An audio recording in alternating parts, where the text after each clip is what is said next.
Welcome back to Movie Recaps. Today I will show you a comedy fantasy mystery film from 2009 titled Symbol. Spoilers ahead. Watch out and take care. A Japanese man wearing very colorful pajamas wakes up in a white empty room with no doors or windows and no apparent ceiling. When he approaches one of the walls for a closer look, he finds something peculiar sticking out of it, a protuberance shaped like a male member. After poking it a couple of times, he presses the tip, which causes hundreds of giggling baby angels to come out of the floor and walls, staying there only for a couple of seconds before they go back the way they come. One thing they leave behind, however, now all their members are sticking out of the wall and floor. This is the phase known as learning. As he sniffs the finger he used to touch the weirdly shaped button, the man screams in fear, followed by crying out and begging for help from whoever may be around, to no avail. He decides to start pressing the various buttons to see what happens, and every time he does, a different random object falls into the room, from a small toothbrush to a big vase. By pressing the same button again, he is given the same object, and that's how his testing of this concept on one particular button gives him a big pile of chopsticks. His amusement is short-lived, however, when he presses the button next to the chopstick one and a small cart comes out of the wall and hits him on the legs.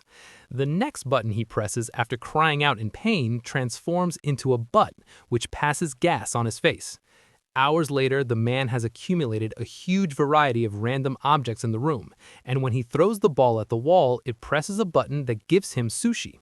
This excites him since he's been getting hungry, but he realizes that he's missing soy sauce. He asks his captors for it, but as always, he gets no answer. So he repeatedly presses one of the buttons until he has a bunch of sushi in front of him, but still no sauce. Giving up, the man proceeds to eat the sushi, which he finds rather delicious, and once he's finished the last piece, he presses the button for more, getting furious when a bottle of soy sauce finally shows up. After angrily pushing the bottle out of the way, he presses a different button and gets a pair of old-school 3D glasses. When he puts them on, he manages to see a baby angel pointing at his member, and the man gets happy because he thinks he may have found the answer. However, after pressing that particular button, all he gets is a countdown and a giant butt appearing from above to pass gas on top of him. Some hours later, he's read 5 volumes of a manga that he finds very entertaining, but when he presses a button to get the 6th, he gets the 7th instead. Frustrated, he starts trying other buttons, which give him 8 and 9, but still no 6. The last button he tries, though, has an important surprise for him. It opens a section of the wall that hides a door behind it. The man celebrates this discovery, but in his excitement, he loses track of which button is the one that opens the exit. He tries one at random and shockingly sees an African tribesman run from wall to wall. The next one makes water fall on his head. The third one turns out to be the one he needs, and as soon as the wall opens, he runs to it, only to see it close on his face. His second try ends the same way, and it's then he realizes that the door stays open as long as the member tip is down, so he starts trying out different ways. First, he goes for a runner's position, pressing it with his foot. Next, he hits it with a fly swatter from as far as possible, hoping the distance will make a difference in his running time. None of these work, and neither do pulling it with a jumping rope or hitting it with the air sent by a fan. His following plan is to get on the cart and push it after pressing the button, but after a few tries, he comes to accept he simply can't control it. What he needs to do is find a way to keep the button tipped down. He puts the huge vase on top of it, but the button manages to stick back up again, so he reaches the conclusion that he needs to fill the vase to make it heavier. First, he tries the water button, but it's pointless. No matter how hard he tries to redirect the water, it only falls on him and nowhere else. His next attempt involves filling the vase with sushi, but it becomes so heavy he can't even pick it up. The neck of the vase is also too narrow for his hand to go through, so his only choice is to use chopsticks and remove a bunch of sushi piece by piece. Moments later, once he's removed enough, he manages to barely pick up the vase, so he does exactly that and takes it closer to the buttons.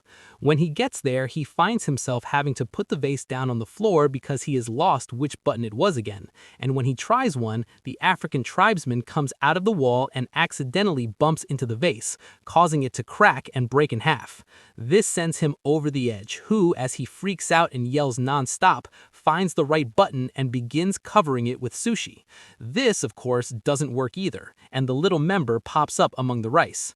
Then the man tries covering it with tape, followed by tape plus a steel plate, but nothing works. After taking some painkillers to deal with the pain caused by the door every time it hits him on the back, and a nap as well, the man wants to wash his teeth, so he presses a button to get water. It was the wrong button though, and this one reveals a rope falling from the ceiling. This instantly improves his mood. And grabs a piece of sushi fish that he takes back to the wall to mark the right button with. When he presses it, however, the dog comes out again. This time he finds the button faster and proceeds with his plan. He makes the rope appear and swings on it to reach the different buttons, but it is still enough. As he falls to the floor, he sees a plunger he had gotten from one of the many buttons, and gets an idea on how to solve his little issue. He can use the plunger to touch the wall and push himself farther. After one failed attempt, the plan goes smoothly, and the combination of swinging on the rope and pushing himself with the plunger allows him to press the button key, grab the key, press the door button, and reach the door before it closes. He wastes no time and inserts the key in the lock, quickly turning it, but when he tries to open the door, he finds a nasty surprise. It also has a separate lock on the top that requires 3 numbers to open it. The man rushes out, getting hit by the door as it closes, and in frustration, he throws the plunger at the opposite wall, activating the button that releases the African tribesman. As he watches him walk by, he realizes something. There are 3 numbers painted on his forehead, which must be the combination he needs. Since the time behind the door is limited, the man goes through the process of doing the whole swinging on the rope and jumping deal 3 times, 1 for each number to be put in. The 3rd time, he stays there and opens the door, which is a bit stuck and he has to push extra hard to open it. When he finally manages to do so, the piece of wall behind him closes, leaving him trapped and without enough room to finish opening the door. Devastated, the man sits on the floor and starts crying, remembering all the fun he had with the objects he had gotten from the buttons. He had been locked there too, but at least he had room to move and entertainment, and now he realizes he didn't appreciate what he had while he could. Suddenly, he feels a breeze on his face coming from the left wall. As soon as he touches it, he finds a crack that indicates it's a fake. He wastes no time and pushes the panel open before running out of there, soon reaching a mysterious hallway floating in a pitch-black area. It feels like he spends an eternity running towards an exit, and when he finally makes it to a room, his hair is longer and the colors of his pajama have faded. This room is also empty and the door he uses closes as soon as he enters, but instead of baby angels, here there are adult ones, who also disappear into the wall and only leave out their members to be used as buttons. This is the phase known as practice. Meanwhile, in a city in Mexico, little Antonio's family is worried because the father, a wrestler known as Escargot Man, is behaving more taciturnly than usual. His wife thinks it may be because this next opponent is much younger than him, but the grandfather points out that what matters is experience, not youth. Escargot Man is picked up by his daughter's sister Karen on her truck and she drives him to the wrestling ring so he can start getting ready early, which includes changing clothes and praying to the Virgin. At school, Antonio is being bullied by his classmates for betting on Escargot Man, calling him a weak loser. As the time for the match to start approaches, Sister Karen takes her van again and picks up Antonio and their grandfather to take them to see Escargot Man in action. Karen doesn't stay though, and Antonio and his grandfather find some of the last seats for themselves right before the show begins. The first team that enters the ring are the Northern Tough Ones, formed by Super Demon and Tequila Joe. Then Escargot Man and his partner Silver Eagle come in under the team name Kiss Me A Lot. Silver Eagle is the first one to fight for his team with a brilliant beginning, but he's soon overpowered when the Northern Tough Ones fight him together instead of one-on-one. They keep gesturing at Escargot Man, asking him to join the fight, but he refuses to do so until Silver Eagle pulls a trick to make Super Demon and Tequila Joe hit each other, allowing him to escape. Escargot Man is quickly overpowered as well. But just when his opponent is about to hit him with a chair, the man in the mysterious room presses a member button and causes Escargot Man to magically extend his neck and knock out both opponents with a hit of his head. In the room, nothing happens, which calls the man's attention, so he keeps pressing the same button, causing Escargot Man to knock out Silver Eagle, the referee, Antonio, and even the bell. Seeing no results, the man starts trying out different buttons. One causes the singer of a metal band to breathe fire above his audience during a concert in Los Angeles. The other makes a Russian magician fail his trick when he tries to make his assistant disappear, and the third one makes a man in China bark at his own dogs. The man is about to give up when he sees some light coming from above and notices that unlike the last room, Here there is no ceiling and he can see the angels flying around in the distance. He decides to try something completely new this time. Instead of pressing the member buttons, he will use them to climb the walls. It works, and every time he grabs a button with his hands or steps on them with his feet, something amazing on Earth happens, from flowers blossoming to an elephant dying. The highest he goes, the more complex the effects become. It's not only nature anymore, there is also humanity and both the little and the big things, like a toaster and landing on the moon.